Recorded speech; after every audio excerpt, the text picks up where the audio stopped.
तो हेलो प्यारे बच्चों, आज हम फिर से वापस आ गए हैं अपना बेसिक मैथमेटिक्स की सीरीज का लेक्चर नंबर 3 लेके। तो आज जैसे मैंने आपको बताया था कि लास्ट हमारे 2 लेक्चर में हमारे 2 चैप्टर पूरे हो चुके हैं। कौन कौन से? हमारा नंबर सिस्टम पूरा हो चुका है, हमारा बेसिक अलजेब्रा पूरा हो चुका है। इसका 1 लेक्चर मैंने आपको दिया है, इसके 2 लेक्चर मैंने आपको दिए हैं।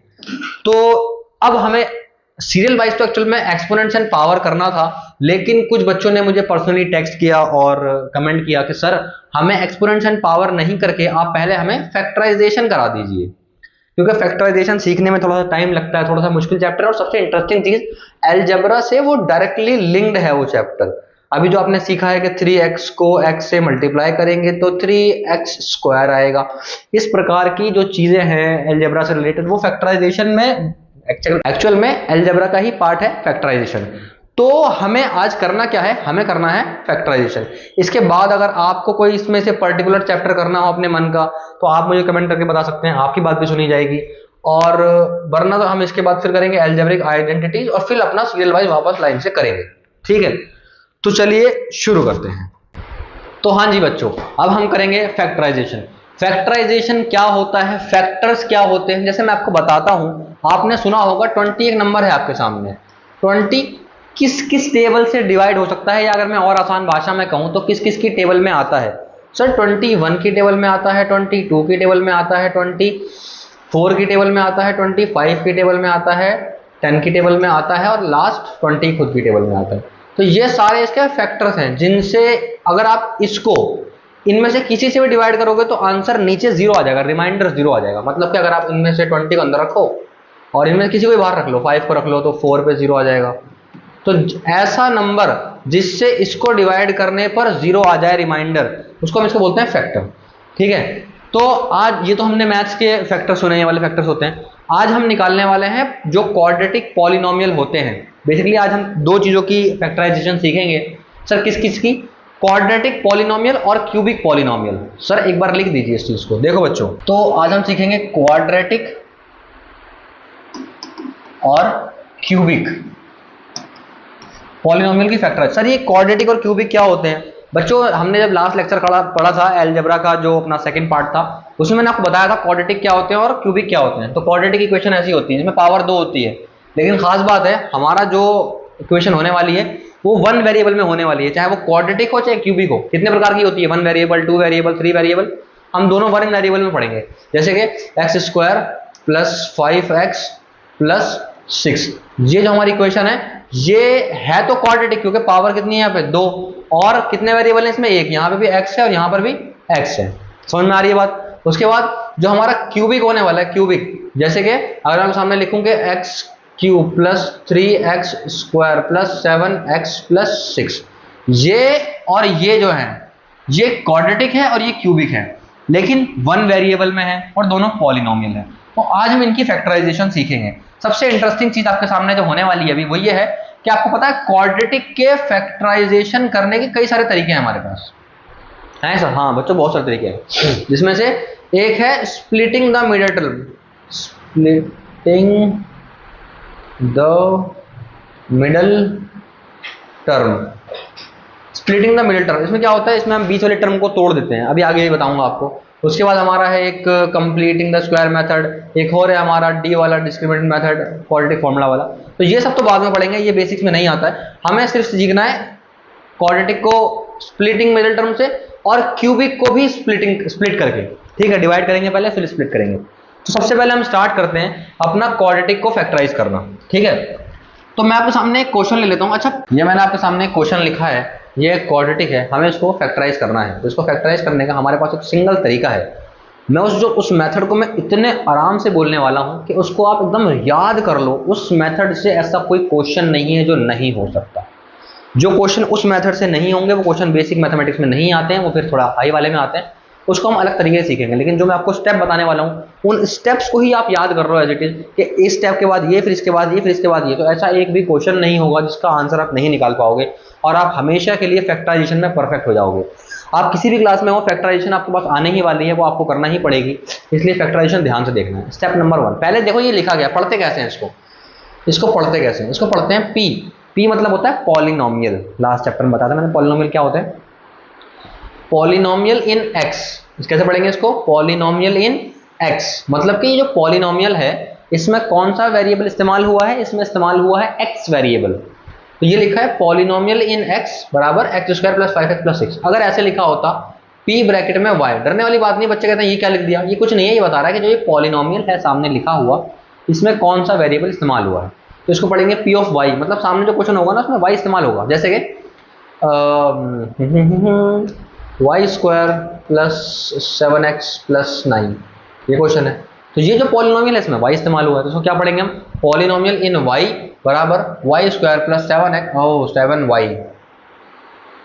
x सब जगह घुसी आती है भाई, कितनी भी कोशिश कर लो x को ना लाने की, लेकिन किसी ना किसी बहाने से x आ ही जाती है। तो हम अपनी पूरा दिमाग लगाएंगे और x को यहाँ से बाहर निकाल के फेंक देंगे और यहाँ पे लिखेंगे 7y। x की कोई जगह नहीं है हमारे क्वेश्चन में, ठीक है। तो ये हो गया। सर इसको पोस्ट करना सिखाओ फैक्टराइज फटाफट। देखो तो फैक्टराइजेशन स्टार्ट करते हैं, पढ़ना आ गया होगा आपको, पॉलिनोमियल इन x बराबर x square plus 5x plus 6। तो अब मैं आपको इसको फटाफट से फैक्टराइजेशन सिखा देता हूं। तो देखो मान लो क्वेश्चन है x square plus 5x plus 6। मैं आपको दो क्वेश्चन करके दिखाऊंगा, एक क्वेश्चन मैं साइड बाय साइड करूंगा, या तो आप ना, मैं एक क्वेश्चन यहां मैं लिख रहा हूं, आपने मुझे उम्मीद है नोटबुक और पेन साथ में ले रखा होगा, एक क्वेश्चन साथ में आप लिखो, जो स्टेप मैं यहां करूंगा वो स्टेप आप यहां करना, और जब ये पूरा हो जाएगा मैं उसको सॉल्व करूंगा, फिर मैच कर लेना आपका सही है या गलत है। सही है, देखो तो यहां पे मैं पहले लिखने वाला हूं। सबसे पहले देखो एक्स स्क्वायर के आगे जो लिखा होता है इसको ए बोलते हैं, ए, इसके एक्स स्क्वायर को ए नहीं बोलते, एक्स स्क्वायर के साथ जो लिखा होता है, तो यहाँ पे ये ए का काम कर रहा है, ये काम कर रहा है बी का, साइन के साथ लेते हैं, ये बी का काम कर रहा है और ये लास्ट वाला सी का काम कर रहा है, ठीक है। सबसे पहले इसको इससे मल्टीप्लाई करते हैं, कितना आएगा सर, इसको इससे मल्टीप्लाई करने तो हमारे पास 6 आ जाएगा, 6 1 जा 6। अब देखो 1 से 1 2 3 4 5 6, 1 के टेबल में 6 कितने पे आता है सर, 6 पे आता है। 2 के टेबल में कितने पे आता है सर, 3 पे आता है। सर 3 के टेबल में कितने पे आता है सर, 2 पे आता है ना। 4 के टेबल में आता ही नहीं है, 5 के टेबल में आता ही नहीं है, 6 के टेबल में 1 पे आता है। अब देखो चीज़, ये एक फैक्टर एक ग्रुप मिला, ये एक ग्रुप मिला, ये एक ग्रुप मिला और ये एक ग्रुप मिला। अब देखो आधे सेम सेम है, ये 1 और 6 और 6 और 1, 2 और 3 और 3 2। लेकिन आप एक चीज नोटिस करोगे, जब भी कोई बड़ा नंबर आएगा ना यहाँ पे ऐसा, तो कुछ टाइम के बाद ये फैक्टर रिपीट होंगे। जैसे यहाँ पे रिपीट यहाँ शुरू हुआ है, यहाँ पे 2 3 है, यहाँ पे 2 3 है। जब कोई बड़ा नंबर लिखो यहाँ पे, मतलब जब इसको मल्टीप्लाई करने पे किसी और क्वेश्चन में कोई बड़ा नंबर आए, तो यहाँ पे आप लिखते जाना, जैसे आपको लगे रिपीट हो रहा है उसके आगे लिखना बंद कर देना, इसके आगे लिखने की कोई जरूरत नहीं है, इतना ही काम का है बस। तो 2 फैक्टर मिले यहाँ पे हमें, क्या क्या पेयर मिला, 1 और 6, और सेकंड मिला हमें अपना 2 और 3। सही है। अब क्या करना है, यहाँ का साइन देखो, यहाँ का क्या साइन है यहाँ पे, प्लस ना, तो इनमें से किसको प्लस करने पर b मिलेगा। सर मल्टीप्लाई करा था a और c को, और फैक्टर जो मिले उसमें किसको तलाश करना है, b को। तो यहाँ पे साइन देखो क्या साइन है, साइन है यहाँ पे सर प्लस। तो अब इनमें से वो फैक्टर ढूंढो जिसको प्लस करने पर आपको 5 मिले। सर ये नहीं है, ये है। तो आज हमें फैक्टर मिल गया। अगर मैं सब कुछ को मिटा दूं यहाँ पे, तो फाइनली हमें फैक्टर क्या मिले बच्चों, हमें फैक्टर मिले 3 × 2, ये फैक्टर मिला। ढूंढने का तरीका आ गया। अगर तरीका नहीं आया तो इस वीडियो को वापस पीछे करो और बहुत ही स्लो स्पीड में दोबारा देखो, क्योंकि मैंने इतने आराम से बोला है, इतने आराम से एक्सप्लेन करा है कि आपको समझ में आ जाएगा, ठीक है। आगे देखो, अब करना क्या है, सबसे आगे वाली जो टर्म है उसको ऐसे लिखा रहने देना है, कुछ नहीं छेड़छाड़ करनी। एक्स के साथ तो खास तौर पर छेड़छाड़ नहीं करनी, बहुत दिक्कतें हो सकती हैं, ठीक है। तो एक्स को बिल्कुल नहीं छेड़ना। लास्ट में जो सी है, हाँ एक्स को भी नहीं छेड़ना होता जिंदगी में, और सी को भी नहीं छेड़ना होता, क्योंकि सी को छेड़ने पर भी दिक्कत हो जाती है। तो जो सी है वो सी ही रहते हैं हमेशा, उसको भी बिल्कुल वैसा ही लिख दो।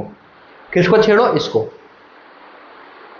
अब यहाँ क्या आता है, यहाँ 5 लिखा था, अब एक्चुअल में आपको ना 3 और 2 लिखना है। तो पहले लिख लो, हम सिर्फ ऐसे लिख लो, 3x और 2x लिख लिया। साइन मत लगाओ, भी साइन अभी आराम से लगाएंगे। अब सोच के देखो कि इनके हम साइन क्या लिखें कि 5x आ जाए। सर मतलब एग्जाम्पल के तौर पर, अच्छा ये सोचो इनको जोड़ना है घटाना है, मतलब आपको इन दोनों को क्या करने पे 5 चाहिए था सर, जोड़ने पे। तो इन दोनों को जोड़ना है, इन दोनों को आप चाहते हो जोड़ना है, या इतना अगर दिमाग लगाना तो साइन सोच के लिख लो क्या लिखना है इसके। अगर आप दोनों को साइन दोगे ना, माइनस और माइनस, तो अब क्या होगा सर, ये भी माइनस का है और ये भी माइनस का है, जुड़ जाएंगे। सही बात है। कितना आएगा, 3 और 2 5x, लेकिन साइन किसका लगेगा, बढ़ेगा। तो यहाँ ये एक्चुअल में ये -5x बन जाएगा, और हमें क्या चाहिए 5x। सही है, तो ये तो सही नहीं बना। फिर अब क्या करें, फिर सर एक काम करते हैं, हम थोड़ा सा पीछे करते हैं इसको और इनको साइन दे देते हैं प्लस माइनस का, एक को प्लस एक को माइनस, तो ये तो सब्ट्रैक्ट हो जाएंगे, 5 तो आएगा ही नहीं। अब एक काम करते हैं, दोनों को प्लस का साइन दे देते हैं, यही प्लस, तो 3 और 2 5x हो जाएगा और साइन भी बढ़ेगा, मतलब प्लस का आएगा। आपको यहाँ लिखने के बाद उसको चेक करना है क्या वापस वही आ रहा है या नहीं। अगर आ रहा है तो सही कर रहे हो, नहीं आ रहा है तो दोबारा करो। सही है। अच्छा, मैंने साथ में क्वेश्चन लिखा नहीं, मैं लिख देता हूँ आपके सामने क्वेश्चन। वो क्वेश्चन है हमारा 6x² और 3 और -7x-3। ठीक है, ये क्वेश्चन है। जो स्टेप मैं यहाँ कर रहा हूँ, अभी तक मैंने यहाँ करे हैं, आप वीडियो को पॉज करो, वही स्टेप यहाँ करो। इसको इससे मल्टीप्लाई करो, फिर जो आएगा उसको यहाँ लिखो, ढूंढो ये कितने में आता है, 1 पे 18 पे आता है, 2 में 9 पे आता है, ऐसे 3 में 6 पे आता है, ऐसे ढूंढो, जहाँ रिपीट हो जाए वहाँ रुक जाना, रिपीट वाले के नीचे मत जाना। फिर इनमें से किसको, क्या है साइन यहाँ पे साइन है माइनस, तो इनमें से किस ग्रुप को माइनस करने पे 7 मिलेगा। जो मैंने सब यहाँ करा है आप सब वहाँ करो, ठीक है, और देखो कि आपको रिजल्ट मिलते हैं या नहीं मिलते। तो हम यहाँ करते हैं फिलहाल। तो हमने यहाँ पे ये 4 टर्म में तोड़ दिया इसको। इस मेथड का नाम क्या था, splitting the middle term. Split मतलब होता है तोड़ना, मिडिल टर्म को हमने यहाँ क्या करा, हमने मिडिल टर्म को तोड़ दिया है, तो इसीलिए इस मेथड का नाम है स्प्लिटिंग द मिडिल टर्म। जिस दिन आप स्प्लिट कर लो, अब क्या हो गया आपको स्प्लिट करने के बाद, मैं एक बार यहाँ दोबारा लिख दूं, ये हमारा आया था x² + 3x + 2x + 6। बच्चे पूछते हैं सर क्या मैं ये 3x पहले और 2x कहीं भी लिख लो कोई फर्क नहीं पड़ता, बस इस प्रकार से लिखना कि ये लिखने के बाद इसकी वैल्यू एग्जैक्टली उसके बराबर ही हो। इनको वापस से सॉल्व करके देख लेना एक बार दिमाग में कि वही आ रहा है या नहीं आ रहा। अगर नहीं आ रहा तो गलत कर रहे हो, आ रहा है तो सही कर रहे हो, ठीक है। जैसे ये लिख दो, उसके बाद क्या करना, 2 को एक ग्रुप में डालना और 2 को एक ग्रुप में डालना। सर जो थर्ड वाला होता है ना, इसका साइन सेकंड ब्रैकेट में लेना, ब्रैकेट यहाँ मत लगाना, ब्रैकेट यहाँ लगाना, समझ रहे हो, कहाँ लगाना, इस थर्ड वाले के साइन के साथ, मतलब ब्रैकेट बाहर लगाना इसके। अब क्या होगा, इसमें से कॉमन निकालो। सर कॉमन कैसे निकालते हैं, कॉमन निकालना सिखा रहा हूँ क्योंकि वीडियो एक बार देखनी है आपको, इस वाले आपको आ जाएगा, फिर आप प्रैक्टिस कर सकते हो। कॉमन कैसे निकालते हैं, देखो ये x² लिखा है। अगर आपने लास्ट लेक्चर देखा है बेसिक्स अलजेब्रा वाला हमारा, तो उसमें आप जानते होंगे x² का मतलब होता है x × x होता है, फिर बीच में प्लस है, और 3x का मतलब क्या होता है, 3 × x ये होता है। इस ब्रैकेट में आ जाओ, इस ब्रैकेट में जब आओगे तो इस ब्रैकेट में क्या लिखा है, 2x, तो इसका मतलब होता है 2 × x, यही होता है। उसके बाद क्या लगा हुआ है यहाँ पे, प्लस, और ये क्या लिखा है 6, ये 6 का मतलब क्या होता है, 2 × 3, सही है। उसके बाद देखो इसमें और इसमें क्या है जो दोनों के पास है, मतलब उसे कॉमन बोलते हैं। सर यहाँ पे भी x है, यहाँ पे भी x है, तो x बाहर आ जाएगा, एक बार x बाहर आएगा, अंदर क्या बचेगा, यहाँ था x × x, एक x बाहर चला गया, अंदर क्या बचेगा, सर एक बार x, प्लस लगाओ बीच वाला। यहाँ क्या था 3 × x, क्या बाहर गया, सर x बाहर गया, तो क्या बचा होगा, ये जो बचा यहाँ पे ये बचा होगा, ये 3 का 3 है। अब इस ब्रैकेट में आ जाओ, सेकंड वाले ब्रैकेट में, यहाँ पे क्या है 2 और x, यहाँ पे क्या है 2 और 3। अब आप मुझे बताओ दोनों के पास ऐसा क्या है जो दोनों के पास हो, मतलब इसमें भी हो और इसमें भी हो, 2 है ना, तो 2 आ जाएगा बाहर, प्लस का 2 माइनस का 2, प्लस का 2, क्योंकि कोई साइन में छेड़छाड़ नहीं करी आपने। और अंदर क्या बचा, यहाँ बचेगा x और यहाँ बचेगा 3। अब एक चीज नोटिस करने वाली है, अगर आप सब कुछ सही कर रहे होगे तो यहाँ पे आपके दोनों ब्रैकेट सेम आ जाएंगे। अगर ब्रैकेट सेम आ गए तो वेल एंड गुड, आप सब कुछ ठीक कर रहे हो, खुद ही आपको मालूम चल जाएगा कि मैंने ठीक करा है। अगर ये ब्रैकेट में कुछ भी फर्क है, हल्का सा माइनस प्लस कुछ भी फर्क है, अलग आ रहे हैं, सेम नहीं आ रहे, मतलब गलत कर रहे हो, सिंपल, दोबारा करो, ठीक है। उसके बाद क्या होगा, जैसे ही दोनों ब्रैकेट सेम आ जाए, इन दोनों को एक बार लिख दो, मतलब ऐसे लिख दो एक बार बस, x + 3, और जो ये बाहर हांड रहे हैं ये और ये, इनको पकड़ के एक ब्रैकेट में बंद कर दो, सारे बाहर हांडने वालों को एक में बंद करो, x + ये है पहला फैक्टर, फैक्टर नंबर 1, और ये है दूसरा फैक्टर, फैक्टर नंबर 2। आपके सामने जो ये क्वाड्रेटिक पॉलिनोमियल लिखा था, इसके दो फैक्टर क्या आए, x + 2 और x + 3। अगर आपको ये सारे स्टेप्स डिटेल में समझ में आए हों तो बहुत बढ़िया, और अगर आप साथ साथ ये कर रहे हो तो आपका इसका भी आंसर आ गया होता, हो गया होगा। अगर आपको सारे स्टेप ये समझ में आए और आप साथ साथ कर रहे हो तो आपका इसका भी आंसर आ गया होगा। अब मैं इसको सॉल्व कर देता हूँ, इसको मैं थोड़ा तेज सॉल्व करूंगा क्योंकि मैंने यहाँ तरीका यहाँ समझा दिया है, ठीक है। तो देखते हैं, यहाँ मैंने इसको ऑलरेडी आधा तो कर दिया था। अब देखो मुझे माइनस करने पे 7 चाहिए, मुझे इन दोनों को माइनस करने पे 7 मिलेगा, तो मुझे दिख रहा है, तो मैं आगे वाले को छेड़ूंगा नहीं एक्स स्क्वायर, क्योंकि इसके पास कौन है, एक्स है। जिसके साथ एक्स हो, आपकी एक्स जिसके साथ हो उसको मत छेड़ो, फायदा नहीं में नहीं रहोगे। और जो सी है लास्ट में, जो समझ रहे हो ना, जो सी है उसको ही मत छेड़ो, सी और एक्स को नहीं छेड़ते। तो -3 का -3 भी लिख दो। बीच में कौन बचा, 7x। 7x के हम फैक्टर ढूंढ चुके हैं 2 और 9, तो साथ में x लगा के लिखना होता है। जब भी कोई चीज़ टूटेगी उसके साथ x आएगा, समझ रहे हो, हर टूटने वाली चीज़ के पास x होता है। तो यहाँ 2x आएगा, यहाँ पे 9x आएगा। सर साइन लगाओ, रुक जाओ रुक जाओ, मुझे यहाँ क्या चाहिए, साइन माइनस। अच्छा ठीक है, मतलब बड़ी टर्म के पास साइन माइनस होगा, ये तो हमेशा फिक्स है। यहाँ साइन देख के बड़ी टर्म का साइन लगा दो, लगा दिया। अब इनको प्लस करके साथ मिल रहा था ना माइनस करके, सर इनको ना माइनस करके साथ मिल रहा था, तो अगर माइनस करके मिल रहा था तो इनके साइन अलग होने चाहिए, तभी तो माइनस होगा। तो यहाँ लगा दो प्लस। अब देखो ये मैंने अपने लॉजिक से लगाया है, अगर आप भी प्रैक्टिस कर रहे हो तो आपको ये साइन लगाना आ जाएंगे। मैं बहुत जल्दी लगा ले रहा हूँ, आपको शायद थोड़ा धीरे धीरे आए, लेकिन आ जाएंगे। अभी जब चैप्टर क्लास में मैं आपको 10 क्वेश्चन दूंगा, आपको उनको फैक्टराइज करना है और फिर मुझे कमेंट करना है, और मैं बताऊंगा कि वो सही है या फिर नहीं है। तो जैसे मैंने यहाँ देखा कि अब इसको सॉल्व करूंगा तो 7x आएगा माइनस का, मतलब मैंने सही फैक्टराइज करा है। फिर मैंने क्या करा, जैसे ये मिडिल टर्म स्प्लिट हो जाए, फिर मैंने क्या करा था, 2 को एक घर में और 2 को एक घर में, तो इसको यहाँ से लेके यहाँ तक एक घर, और इस वाले के साइन के साथ दूसरा घर, समझ रहे हो, ठीक है। अब देखो इसको मैं तोड़ के लिखूँ या ना लिखूँ, मैं एक बार फिर तोड़ के लिख दूँ ताकि आपको स्प्लिट करना आराम से आ जाए। देखो ये जो लिखा है 6x², इसका मतलब ये लिखा है 6 × x × x। मैं इसको इंटू में नहीं लिखता, मैं इस बार इसको ऐसे लिखूंगा, मैं लिखूंगा ये लिखा है 6x और x प्लस ये क्या लिखा है, ये लिखा है 2 और x। समझ रहे हो, नहीं समझ रहे, x² को मैंने आपके सामने खोल के लिखा है ताकि आपको समझ में आ जाए। उसके बाद हम क्या करेंगे, उसके बाद हम करेंगे इसको, ये क्या लिखा है, ये लिखा है 3, फिर से 3 × 3 9 होता है ना, और फिर साथ में क्या है x। सर माइनस भी है, हाँ बच्चों लगा लो माइनस यहाँ पे, फिर क्या है माइनस का 3। आप क्या करो, देखो यहाँ पे, अच्छा इस 6 को भी तोड़ सकते हैं हम 2 × 3 में, ये मैंने तोड़ा नहीं, तोड़ देता हूँ इसको मैं भी। इसको तोड़ सकते हो आप, इसको 2 × 3 में, इस 6 को इसको भी तोड़ सकते हो। अब देखो इसमें और इसमें क्या कॉमन है, जब दोनों के पास हो, 2 यहाँ भी है 2 यहाँ भी है, 2 आ गया बाहर, और कुछ, हाँ सर x यहाँ भी है x यहाँ भी है, तो x भी आएगा बाहर, x भी आएगा बाहर, तो 2x आ गया बाहर। अंदर क्या बचा, सर यहाँ बचा 3 और x, तो 3x लिख दो। सर यहाँ तो कुछ बचा ही नहीं, तो जहाँ कुछ नहीं होता वहाँ 1 होता है, तो यहाँ प्लस का 1 बच गया। अच्छा यहाँ एक चीज़ नोटिस करने वाली है, यहाँ पहली टर्म के पास भी माइनस का साइन है और दूसरी टर्म के पास भी माइनस का साइन है। जब भी दोनों के पास माइनस का साइन होगा, माइनस बाहर कॉमन ले लिया जाएगा और माइनस पहले बाहर आएगा, ठीक है। और क्या बाहर आएगा सर, 3 यहाँ पे भी है 3 यहाँ पे भी है, 3 बाहर आएगा। और क्या बचेगा, यहाँ था माइनस और फिर 3 और x, तो माइनस भी बाहर गया और 3 बाहर गया, तो क्या बचा होगा 3x। यहाँ था माइनस और 3, माइनस भी बाहर गया 3 भी बाहर गया, तो क्या बचा था, कुछ नहीं। जहाँ कुछ नहीं बचता वहाँ प्लस का 1 बचता है। तो क्या दोनों ब्रैकेट सेम आ गए, नहीं आ गए, यहाँ भी वही और यहाँ भी वही। और मैंने आपसे थोड़ी देर पहले ही कहा था कि जब भी आपके दोनों ब्रैकेट सेम आएंगे इसका मतलब क्या, आप ठीक कर रहे हो, बहुत बढ़िया कर रहे हो।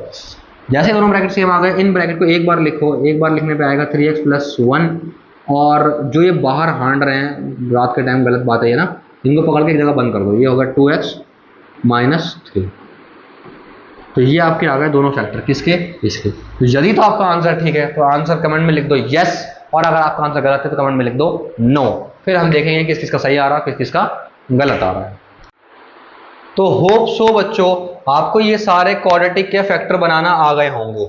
अब मैं आपको एक बार बता दूं कि ये रूल सब जगह नहीं लगता कि आप a को c से मल्टीप्लाई कर रहे हो फिर कर रहे हो, बस एक दो जगह नहीं लगता। वो कहाँ नहीं लगता, जब भी आप a को c से मल्टीप्लाई करो, यहाँ कितना आया, a × c 18 आया, ये b से बड़ा है छोटा है, बड़ा है, तो यहाँ ये लगेगा।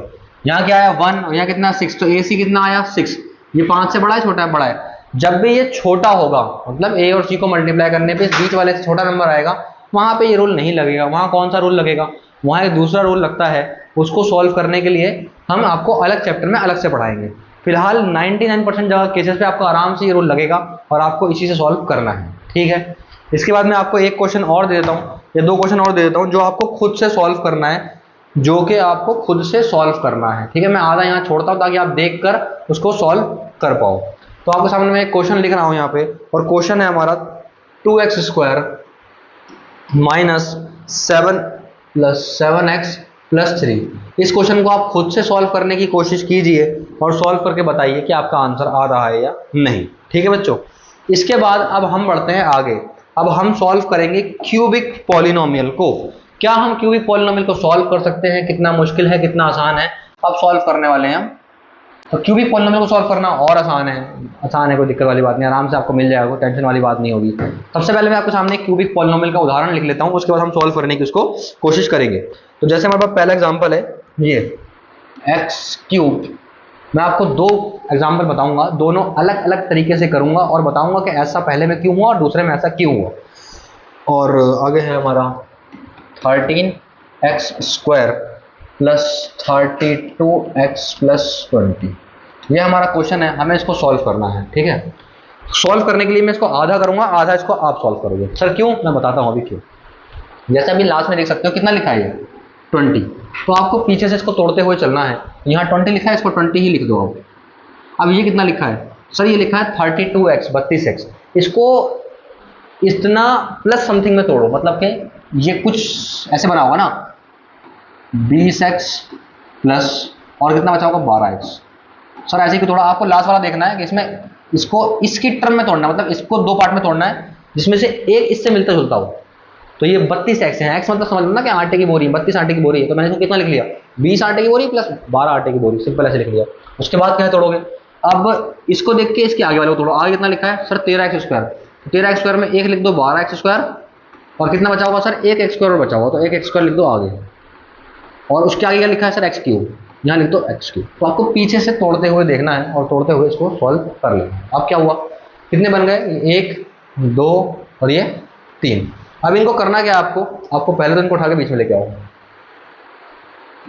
यहाँ लेके आओ, आप सॉल्व करते हैं। ठीक है, तो देखो सबसे पहले यहाँ अपना पेयर बनाओ। व्हाट इज दिस मैन, बन गया। सबसे पहले यहाँ एक ग्रुप बनाओ, यहाँ एक ग्रुप बनाओ और यहाँ एक ग्रुप बनाओ। कॉमन निकालो। सबसे पहले कॉमन, यहाँ से क्या कॉमन आएगा? यहाँ कितनी बार एक्स है? 3 बार। यहाँ कितनी बार एक्स है? 2 बार। मतलब एटलीस्ट दोनों के पास 2 बार तो है, तो एक्स स्क्वायर बाहर आएगा। अंदर क्या बचेगा? यहाँ कितनी बार था? 3 बार था, 2 बार क्या बाहर, अंदर कितनी बार बचेगा? 1 बार। प्लस यहाँ कितनी बार एक्स था? यहाँ एक्स था 2 बार, और दोनों बार ही बाहर चला गया। ये एक्स है, एक्स पहचान नहीं पा रहे हो? हाँ, ये आपका ही एक्स है, तो ये एक्स है। और अंदर कितनी बार था? 2 बार, तो 2 बार क्या बाहर, यहाँ बचा 1। सही है। और इसमें से क्या कॉमन आएगा सर? 12 यहाँ भी है, 12 यहाँ भी है, तो हाँ 12 निकाल लो बाहर, बचता 12। अंदर क्या था? 12 के साथ 2 बार एक्स, यहाँ था 12 के साथ 1 बार एक्स, तो 1 बार एक्स भी बाहर जाएगा। अब यहाँ था 12 एक्स और एक्स, तो 12 गया बाहर, एक्स गया बाहर, क्या बचा होगा? एक्स। यहाँ क्या था? 12 और एक्स, 12 भी गया बाहर, एक्स भी गया बाहर, तो क्या बचा होगा सर? कुछ नहीं। और जहाँ कुछ नहीं बचता वहाँ क्या बचता है? 1। ऐसे ही यहाँ पर क्या है? 20 और x, यहाँ पे क्या है? सिर्फ 20, तो क्या बाहर जाएगा?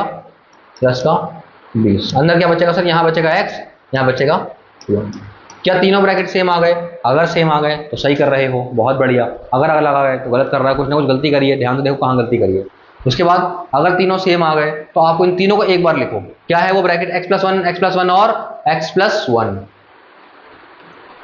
और जो बाहर घूम रहे हैं सारे, उनको लाइन से लिखो। बाहर कौन कौन है सर? बाहर मेरी एक्स, ओ मतलब बाहर एक्स स्क्वायर है, प्लस साथ में और क्या है? 12x सर, और क्या है? 20। क्या समझ में आया? नहीं आया? तो इस क्यूबिक, अच्छा एक बात बताता हूं आपको मैं, कि जितनी पावर होती है ना उतने फैक्टर होते हैं। क्वाड्रेटिक की पावर कितनी होती है? ऐसा होता है ना, x square plus 5x plus 6। Power कितनी है? 2 ना, तो इसके 2 फैक्टर होते हैं। यहाँ पावर कितनी थी? 3, तो इसके कितने फैक्टर आने वाले हैं? 3। 3 में से एक फैक्टर तो ये रहा, तो बाकी 2 सॉल्व कर लो ना। इसके साथ ये क्या लिखा है? ये लिखिए क्वाड्रेटिक इक्वेशन, जो अभी आपने सॉल्व करना सीखी थोड़ी देर पहले। तो उसको अब आपको ना इतना पार्ट जो है, यहाँ करता हूँ इसको, आपको इतना पार्ट फिर से सॉल्व करना है। इतना पार्ट, ये पार्ट, इसके 3 फैक्टर होने वाले हैं। 3 में से एक आपको मिल चुका है, ये रहा वो, बाकी 2 यहाँ से मिलेंगे। इसको साइड में लेके आओ फिर से। क्या है? X square plus 12x plus 20। अगर आपको क्वाड्रेटिक इक्वेशन सॉल्व करना आ गई है तो आप इसको तो आप कर सकते हो सॉल्व, क्योंकि मैंने सिखा दिया ये। कर दूं एक बार, फटाफट सॉल्व करता हूँ बहुत तेजी से।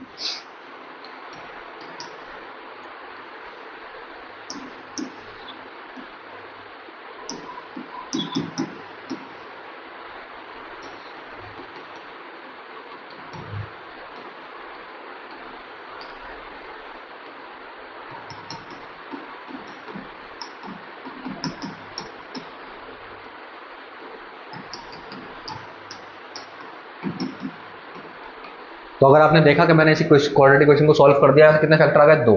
मतलब इसको आप ऐसा लिख सकते हो। तो एक फैक्टर हमें मिला था x+1 और बाकी दो क्या मिल गए x+10 और x+2, x+2 और x+10। तो ये तीनों फैक्टर किसके हैं, इस वाली क्यूबिक इक्वेशन की, क्यूबिक पॉलिनोमियल की। तो आपको क्या क्यूबिक पॉलिनोमियल सॉल्व करना आ गई। कहाँ से शुरू करना है, अगर मैं आपको दोबारा थोड़ा सा बताऊं तो शुरू करना है लास्ट से, पीछे वाला पार्ट देखना है, पीछे वाला पार्ट देख के उसके हिसाब से इसको तोड़ना है, उसके हिसाब से इसको तोड़ना है, इसको तोड़ना है, इस वाले को, इसको तोड़ लिया दो पार्ट में। फिर इसमें जो आगे लिखा होगा उसको देख के इसके आगे वाले को तोड़ना है, फिर उसको देख के आगे वाले को तोड़ना है, तोड़ते जाना है। तो 4 या 6 टर्म बन जाएगा सॉल्व करना है। जिस भी क्वेश्चन में लगेगा आपको तोड़ने की जरूरत है वहां तोड़ना है, हर क्वेश्चन में तोड़ने की जरूरत नहीं लगेगी। जैसे इस क्वेश्चन में लगी थी तो कर दिया, उसके बाद आपका एक फैक्टर तो तोड़ने पे ही मिल जाएगा, साथ में एक क्वाड्रेटिक मिल जाएगी, इस क्वाड्रेटिक को फिर से साइड में जाकर सॉल्व कर लो, आपको तीनों फैक्टर मिल जाएंगे। लेकिन कुछ क्वेश्चन बच्चों ऐसे भी होंगे जिसमें आपको तोड़ने की जरूरत नहीं पड़ेगी। मैं वैसा एक क्वेश्चन देता हूँ आपको, उसमें आपको देख के फील आएगी, जैसे फील आती है ना देख के बहुत सारी चीजें, तो वही वाली फील आएगी आपको कि यहाँ पे मुझे तोड़ने की जरूरत नहीं है, यहाँ मेरा काम बिना तोड़े ही हो जाएगा। तो मैं आपको सामने एक वैसी इक्वेशन लिखता हूँ और आपको देख के समझना है कि यहाँ क्यों जरूरत नहीं पड़ी तोड़ने की। देखो क्वेश्चन है क्वेश्चन है हमारे पास 2y³ plus y² plus -2y और -1, ये हमारे पास क्वेश्चन है। तो इसमें हमें क्या करना है, तो मुझे दिख रहा है कि यहाँ 2y और 1 जैसा कुछ है, और इसमें भी अगर मैं 2y कॉमन ले लूँ ना 2y और 1 जैसा कुछ हो जाएगा, देख के फील आ रही है मुझे। तो कॉमन लो, सीधा कॉमन लो, यहाँ डालो एक ब्रैकेट में और यहाँ डालो एक ब्रैकेट में, क्या होगा 2y कॉमन लो, यहाँ से ना 2 कॉमन नहीं आएगा, 2 दोनों के पास नहीं, सिर्फ y² कॉमन आएगा। यहाँ भी y 3 बार है, तोड़ के लिख लो, देखो ये है 2 into y into y into y, यही तो है ये। फिर है प्लस, और ये क्या है y इंटू वाई, क्या कॉमन आएगा सर, 2 बार y है 2 बार y है, हाँ तो y² बाहर आ जाएगा। अंदर क्या बचेगा, यहाँ बचेगा 2 और y, और यहाँ बचेगा प्लस के बाद सर कुछ नहीं 1। यहाँ का कॉमन आएगा सर, दोनों के पास कुछ भी कॉमन नहीं है, यहाँ 2 और y है और यहाँ सिर्फ 1 है, दोनों के पास माइनस है, तो माइनस कॉमन ले लो बाहर, मतलब माइनस खाली कॉमन लेते हैं, -1 कॉमन लेते हैं बाहर, -1 बाहर आएगा यहाँ से, और अंदर क्या बचेगा 2y प्लस 1। सर ये कैसे बचा बेटा, जब किसी ब्रैकेट से माइनस बाहर निकालो या किसी ब्रैकेट के माइनस अंदर भेजो तो सबके साइन प्लस के हो जाते हैं। तो मैंने यहाँ माइनस ब्रैकेट से बाहर खींचा है, तो अंदर वाले दोनों के साइन पलट जाएंगे, पहले जो भी थे उल्टे हो जाएंगे। तो पहले दोनों माइनस के थे तो दोनों प्लस के हो गए, क्या ब्रैकेट सेम आ गए, सेम आने का अर्थ सही कर रहे हैं, एक बार लिख लो और उसको एक बार लिख लो। तो यहाँ से बनेगा 2y प्लस 1 और एक ब्रैकेट में आएगा ये और ये y² माइनस 1। सर ये तो 2 ही बने बेटा, ये 2 नहीं है, ये एक्चुअल में 3 है। सर 3 कैसे बेटा, ये तो 1 है, इसके फिर से 2 फैक्टर बनेंगे। सर कैसे, देखो ध्यान से देखो, यहाँ लिखा y², जब भी 1 लिखा हो ना साथ में अपने आप स्क्वायर लगा लो यहाँ पे, चल लगा सकते हैं, हाँ 1 पे लगा सकते हैं। अब ये क्या हुआ, ये तो नॉर्मल रहेगा 2y प्लस 1, यहाँ क्या होगा, यहाँ पे आइडेंटिटी लग जाएगी, a का स्क्वायर माइनस b का स्क्वायर, a का स्क्वायर होता है a प्लस बी और a माइनस बी, तो यहाँ से आएगा a प्लस का b और a माइनस का b। सर ये आइडेंटिटी कहाँ से आई बेटा, अगर आपको ये आइडेंटिटी में दिक्कत हो रही है तो आप बस यहीं तक सीख लो अभी, इसके जस्ट नेक्स्ट चैप्टर जो हम पढ़ाएंगे वो होगा हमारा आइडेंटिटी का, अलजेब्रिक आइडेंटिटीज का, तो वहाँ से आपको आइडेंटिटीज का बहुत अच्छा ज्ञान हो जाएगा। तो अगर उसमें थोड़ी बहुत आइडेंटिटी में दिक्कत आ रही है तो टेंशन मत लो, आइडेंटिटी वाला पार्ट हल्का सा स्किप करके बाकी चीज सीख लो। तो यहाँ पर हमारा क्यूबिक का फैक्टराइजेशन भी खत्म होता है। ये क्यूबिक का फैक्टराइजेशन करने का आसान तरीका है, एक डिफिकल्ट तरीका भी होता है डिवीजन वाला, वो मैं फिलहाल यहाँ नहीं कराऊंगा, वो मैं इसलिए नहीं कराऊंगा क्योंकि वो काफ़ी एडवांस लेवल में आ जाता है, वो अब NCERT CBSE सिलेबस में भी नहीं है। ये तरीका है जो बहुत आसान तरीका है और जिससे आप किसी भी क्वेश्चन को बहुत आराम से सॉल्व कर सकते हो। तो ये था हमारा लेक्चर नंबर 3 फैक्टराइजेशन। तो आज हमने जितनी प्रकार की फैक्टराइजेशन होती है क्यूबिक और क्वाड्रेटिक की वो सीख ली।